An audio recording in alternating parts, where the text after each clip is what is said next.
Ya está con nosotros nuestro primer invitado, se trata del doctor Gustavo Ferrari, tal cual lo anunciábamos, presidente de la Auditoría General de la provincia. ¿Qué tal, doctor? Buenas noches, gracias por Mónica, estar acá ¿qué tal? Un en estas placer. épocas tan difíciles que nos tocan transitar.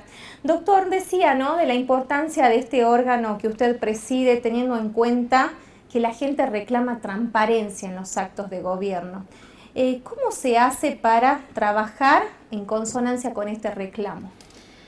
Como muy bien lo señalabas, cada vez ese reclamo o esa necesidad que desde lo público se le brinde al privado la transparencia de los actos de gobierno se va construyendo como una obligación casi ineludible, inescindible de la función propia de cada uno, es decir, nos sentimos fuertemente comprometidos en tratar de llegar a ese objetivo.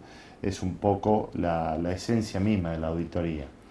Y evidentemente en estos tiempos bastante difíciles que nos toca transitar ya desde el año pasado, de alguna manera se ha visto resentida la actividad de la auditoría por cuanto han sido realmente muy pocas las auditorías de campo que hemos podido llevar a cabo en virtud del cerramiento que se han podido observar en distintos municipios desde hace un año a la fecha.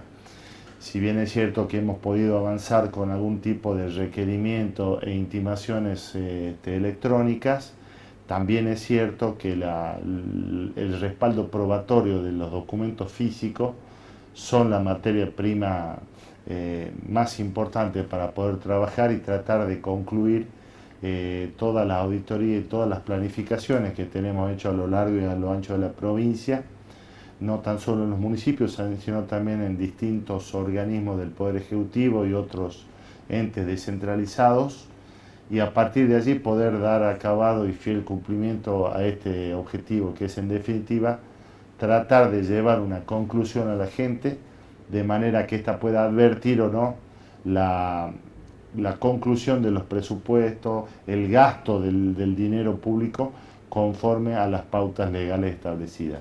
Usted hace mención al gasto. ¿Hay conciencia por parte del funcionario público de lo que implica el dinero que es de todos? Sí, en términos generales sí.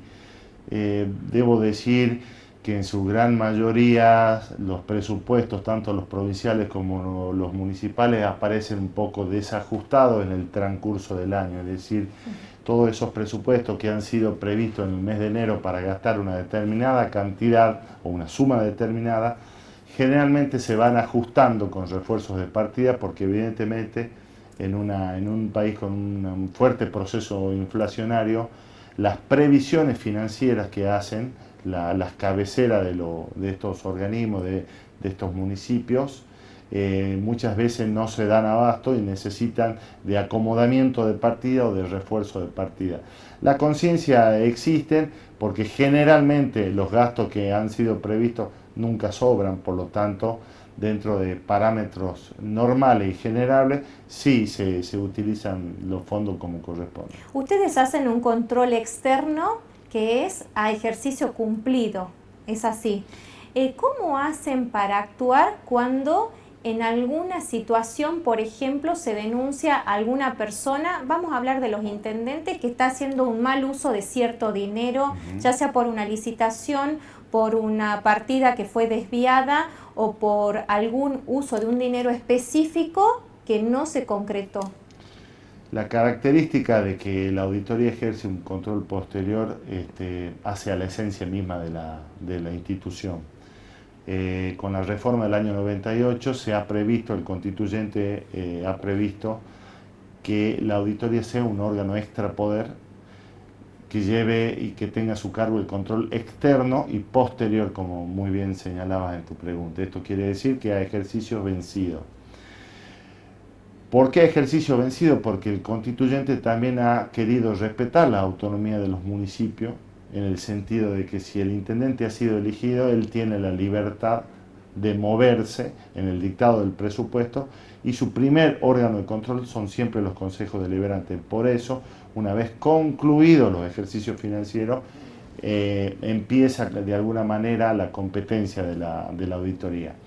Las auditorías concluyen con un informe definitivo Es un informe provisorio en primer lugar que luego de una vista al interesado se convierte en definitivo. Y a partir de allí, en aquellas circunstancias en donde el grupo de asesores de la auditoría considera que existen algún tipo de conductas o de hechos que ameritan la intervención de las fiscalías penales, se hacen las presentaciones del caso y a partir de ese momento nos constituimos en auxiliares de justicia y quedamos a las disposiciones de los fiscales y de los jueces que, y en esto debo decirlo, permanentemente estamos en contacto con ellos, en realidad ellos requiriendo información de parte de la auditoría, lo que demuestra a mi humilde entender que todas aquellas presentaciones siguen un curso, se siguen moviendo y se siguen recabando información.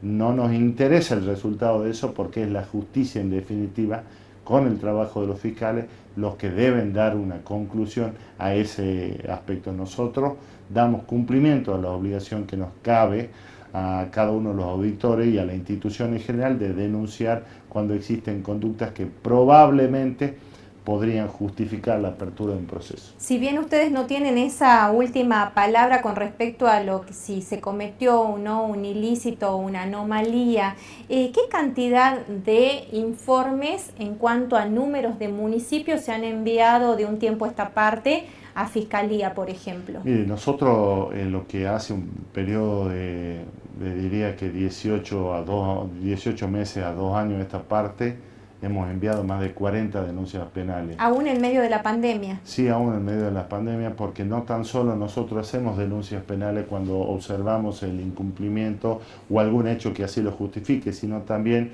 y esto ha sido una reforma en la ley de municipalidades, los incumplimientos de los requerimientos de la auditoría son causales de juicio político y en algún punto también nosotros consideramos de que hay un incumplimiento a las funciones del intendente como funcionario público.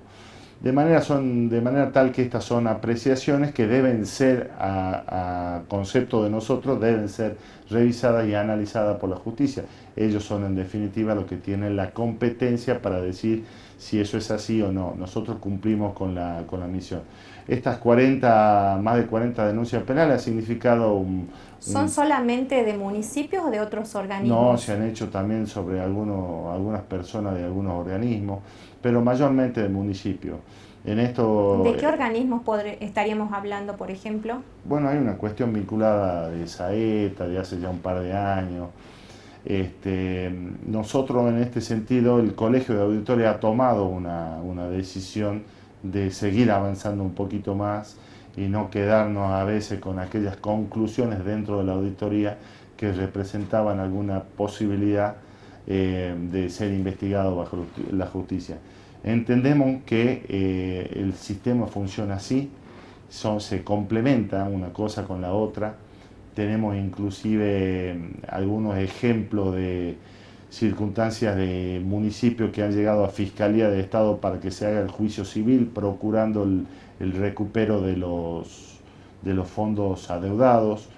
Hemos tenido sumarios administrativos de empleados en la auditoría que se han girado a Fiscalía de Estado con solicitud de que se abone el monto por el cual la auditoría se sintió perjudicada. Se han logrado convenios de pago, es decir, tratamos de complementar la actividad de la auditoría, no tan solo con la justicia, sino también con Fiscalía de Estado en los casos que ¿A qué se refiere cuando dice sumarios de empleados? Sí, hemos tenido un sumario administrativo en el ámbito de la auditoría en donde nosotros investigábamos un supuesto pago indebido de rubros a un sector Era un empleado que no cumplía con su función. Era un empleado que tenía a su cargo la liquidación de los sueldos y se liquidaba algunos rubros que a nuestro entender, eso se dilucidó a lo largo del sumario administrativo, procedimiento en el cual se determinó cuánto fue exactamente la cantidad de dinero indebidamente abonada. Esas actuaciones fueron giradas a Fiscalía de Estado y en Fiscalía de Estado hemos recibido la confirmación. De hecho nos han remitido copia de un convenio de pago y era una cifra bastante importante. ¿Eso fue hace muy poco tiempo? Fue el año pasado. ¿Y ese empleado fue separado de la auditoría? Sí, por supuesto, sí. Hemos tomado la decisión de hacer el sumario,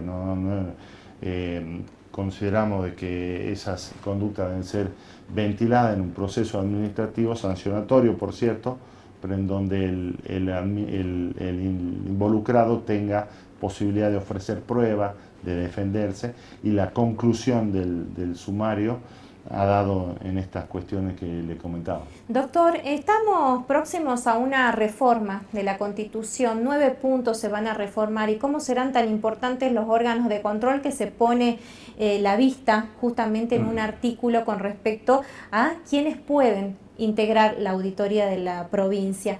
¿Usted cree que solamente se debiera modificar quienes políticamente responden o no al gobierno de turno conforme a lo que sería obviamente el equipo de auditores, o habría otros puntos que también serían buenos modificar y que no se hayan tenido en cuenta? La respuesta que le voy a brindar tiene que ver exclusivamente con la apreciación personal que tengo del tema, sin que la misma tenga como respaldo haber leído el proyecto de reforma. Quiero decir que no he tenido acceso a la letra de la reforma. Lo que sí sé que se habla de la representatividad de la oposición dentro de los miembros de la auditoría. Yo digo que es muy saludable, primero, el llamado a una constituyente.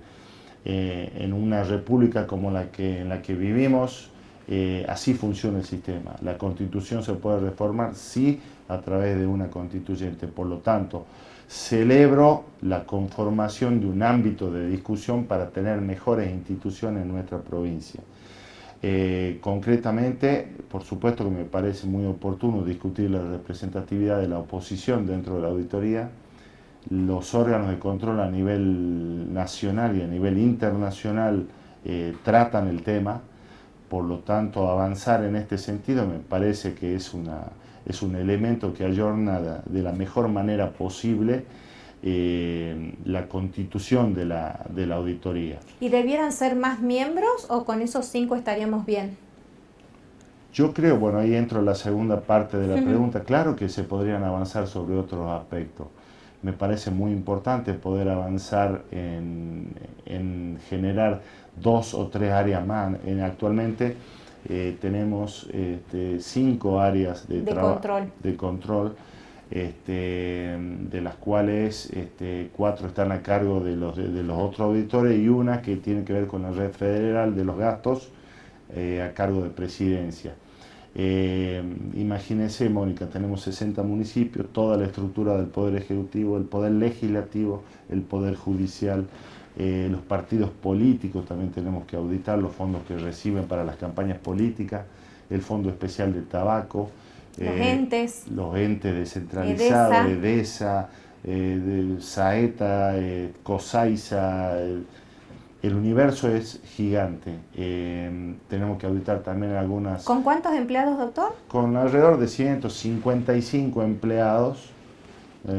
¿Cómo se hace humanamente para cubrir todo ese universo? Lamentablemente, y en esto a título de autocrítica hay que decirlo, no se llegan a cumplir aquellos objetivos que a principio de cada año nosotros nos hemos planeado, menos en esta época porque por el inconveniente de la pandemia y la imposibilidad de acceder a algunos lugares específicos.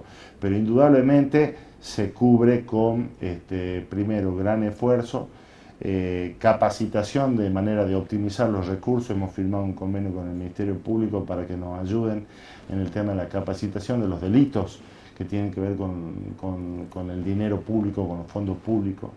Hemos celebrado aproximadamente hace un mes con la UNSA un convenio de pasantías. Tenemos la firme intención de recibir en nuestra institución un grupo de estudiantes de ciencias económicas avanzados para tratar de hacer pasantías. A partir de allí también generar algún tipo de incentivo con un concurso para que 1 o 2 de ellos queden trabajando efectivamente en la auditoría.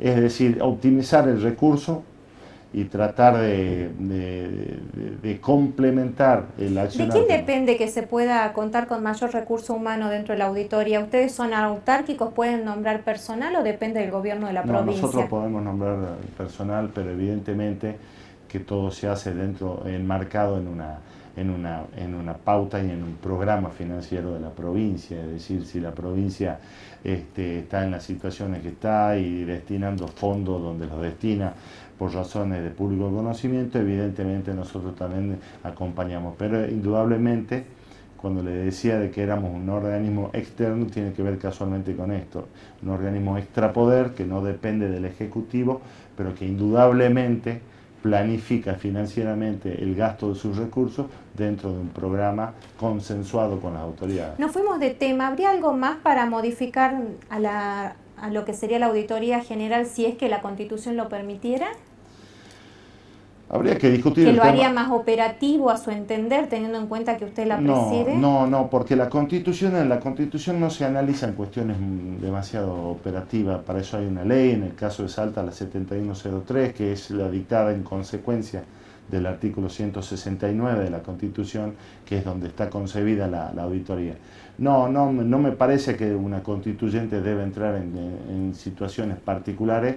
Será materia de la legislatura propiamente dicha en cuanto a modificar o reformar completamente la ley vigente, pero en el ámbito de la Constitución me parece oportuno discutir si pueden ser 5 o 7 los auditores. Me parece que ampliar las áreas disminuye la carga sobre cada una de las actuales, de manera que también apuntaríamos a optimizar el recurso humano con el cual contamos. Poniendo el foco en los municipios, que como insisto son los que donde más nos preocupa el control del gasto, de los 60 municipios y teniendo en cuenta y apelando a su memoria del repaso de cómo funcionan administrativa y financieramente, ¿cuántos podemos decir que cumplen fehacientemente con lo que marcan las cartas orgánicas donde las hay o donde se ajustan a los presupuestos correspondientes? Es muy difícil darle una respuesta concreta a esa pregunta. Un informe de auditoría generalmente tiene entre 20 y 30 observaciones. Observaciones quiere decir cuestiones que la auditoría le puntualiza como que están mal y como que deben mejorarse. Por supuesto que a lo largo y a lo ancho de todos los municipios, estas 20 o 30 pueden ser 50 o 60 en algunos casos, 10 o 15 en otros casos, absolutamente en todos. ¿Hay municipios que sean sobresalientes o no? No, pero también debo decir, eso quería completar la idea, que la existencia de una observación tampoco descalifica el manejo financiero del municipio, porque hay realmente cuestiones que son muy formales, por ejemplo, la exigencia de llevar un determinado libro, un determinado registro, y que a lo mejor en el municipio lo llevan de otra manera. Salta en ese sentido es complicada, por cuanto los 60 municipios generalmente tienen sistemas financieros distintos, contabilidades distintas, por lo tanto nosotros tenemos que acomodar la visión de la auditoría de acuerdo a cómo la Intendencia tenga sus libros. ¿Sería óptimo unificar esos sistemas? También le iba a completar que he mantenido diversas conversaciones con el Contralor de Ivasur, y hemos propuesto la necesidad de que la provincia avance en la unificación de los sistemas financieros de los municipios. Me parece que eso va a ser de suma importancia y va a ser un antes y un después, tanto para el Poder Ejecutivo Central en cuanto a la distribución del dinero, como en cuanto al sistema de control, porque ya sí ese es el inicio del camino de la notificación electrónica. ¿Y estamos próximos a eso? Claro que estamos trabajando, pero indudablemente hace falta la definición que entre la agenda prioritaria del trabajo común que tenemos con el Ejecutivo, una de las más importantes es esta, es decir, así como la provincia tiene un sistema como GD Edward, hacer una cosa similar con el resto de los municipios. Salta es complicada geográficamente, por lo tanto, en muchos municipios lo vamos a poder hacer. Porque hay que optimizar procesos. Hay que optimizar procesos, hay que ver el tema, cómo estamos con el tema de las redes en algunos municipios lejanos y en medio de los cerros. No es fácil, la voluntad existe y me parece que a eso debemos apuntar. Ese será el desafío, doctor. Claro, todas nuestras acciones, mientras vayan tendientes a eso, van a ser para bien. Muchísimas gracias por su tiempo. Un verdadero placer, Mónica. Tiempo de pausa, ya volvemos.